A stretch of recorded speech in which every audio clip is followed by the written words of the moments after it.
All right, D&D enthusiasts, from the perspective of the Dungeon Master and from the perspective of the player, I've got a question for you. This is something that I'm working on now that the summer is opening up and we're going to play some more D&D.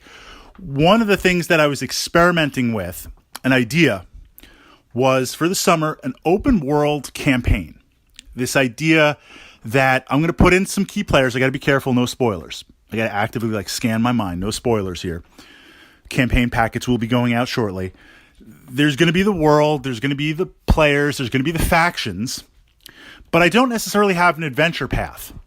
I don't necessarily have, hey, here's a backstory going on, the machinations of a thieves guild, and they're looking to do this, and you have to stop them. It's literally just going to be open sandbox. And where the players want to go and what they want to do is going to impact an encounter as they move along, week by week, and we're looking to play week by week. So the thought behind this, though, is in opening the game up to everybody. This also builds kind of my two rules as a DM for myself personally. Is first, everyone has a place at my table. Whether you've played D&D before, whether you're brand new to the game. I mean, there's been times that we've been sitting down to play a campaign and someone new comes in. They've never even played D&D before. They just heard hey, Thursday nights is D&D night. And every other table's taken and other DMs in the store are like, no, closed group. I'm like, hey, have a seat. Roll up a character right now and just let's do it. And maybe they just play for one game. Is it really going to change much in the game? So everyone has a seat at my table. The second aspect is a DM that I feel is important. Everyone has a vision and a voice to be heard, to be played, and to run their character how they want to run their character. So we're not going to have any kingmakers or micromanaging or aspects pushing in that direction. So building on that and opening this game up, this kind of who the heck knows where we're going type world, I'm asking myself, because I anticipate this over the next 4 months, June, July, August, September. How do I bring in brand new players? And what I mean by that is I want to have a risk versus reward system. So everyone's going to start out, and this is my thought, and I'm going to open it up into the comments, and certainly if you have some examples or some links to some blogs, toss it down in the comment section. I'd love to check it out. The idea being everyone's going to start at level 1, and you got to kind of earn your experience and earn your stuff as you go. So I want to reward that. But people with summer vacations and other commitments might drop in or out.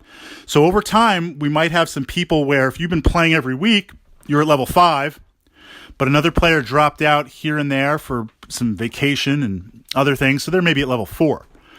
But then what if we have a brand new player come in? Where do we start them? Now, if I'm playing a campaign in the past, when I've had new players join, we come up with a backstory and we bring them in at the level of the party, and we bring them in at the level in terms of gold piece and treasure equivalency of that level. They'll have a little bit less than the regular players because I tend to hand out a lot of loot as a DM, maybe a little bit more than normal. Sometimes that's gotten me into trouble. Sometimes that's created some interesting challenges.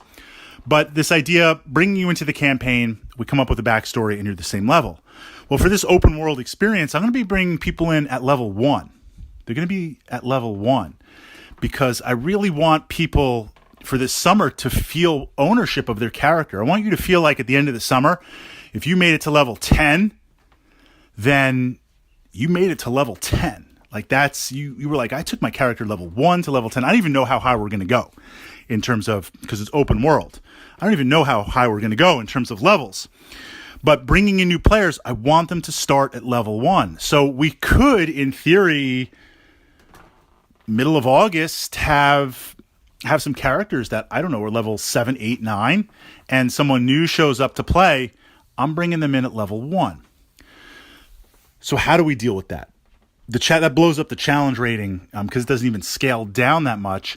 My thought on it was, and I should say that this campaign is going to be played, or these games are going to be played in kind of microbursts. We're going to play 2 or 3 hours. It's going to be very much a quick pickup game. So combat, and again, I got to be careful with what I'm giving away. The structure of each adventure is going to be a story leading into what's happening, and it'll build on the decisions of the party from last week and where they're going. Then there's going to be a section for skill checks and role-playing and observation. Then there's going to be an encounter combat or resolution fight. So it's not going to be total combat, but there's going to be some encounters where we have to fight. So if I have like a 8th level fighter and I've got a 1st level magic user going up against scaled for the party average, how do I deal with that? That's the question. So here's my thought on it. I will take the average of the party and scale for that, or the bulk of the party. So if I've got 4 or 5 players at level 8, that's what we're going to explore. That's where it's going to build up. And my thought was to modify the rules where if your character is not at the level of the rest of the party, then you can't be killed. Unless the party gets killed, then everybody's dead. So let's just go to this extreme analogy. You've got an 8th level fighter. You've got some other 8th level characters. Fritz is coming in, level 1, wizard. I'm going to try to survive because it's an adventuring party. I happen to join this experienced party. I wind up getting killed in the encounter. Even if I just get blasted, I get blasted by something and I take 40 hit points worth of damage. I'm dead. That's it. But you'll stabilize. You will not be dead. We'll come up with a narrative. We'll think of something. For the visuals, what's the motivation for the visuals? If the party survives, you get back up. You're fine. If the party gets wiped out, then everybody is dead from that perspective. Now, I don't anticipate, a level 10 fighter and everyone else is level 1. That's going to potentially skew it from that perspective. Although if I'm adjusting a challenge rating, I think it'll work out. And then the idea is based on experience, and I have to work on this chart. If you're at the level of the group, you get the experience. If you're a few levels behind, you'll get a fraction of the experience.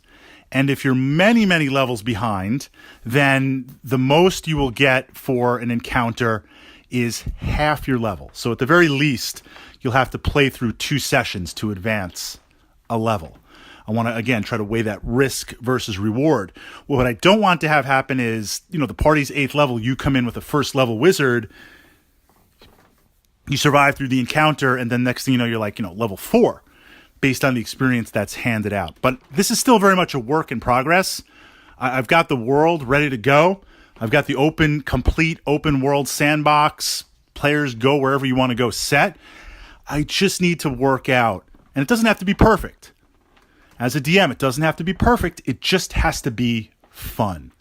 I need to work out, how do I account for possibly having brand new players come into the game, and I want them to start at level 1. I want you to earn your levels. I want you to earn that achievement.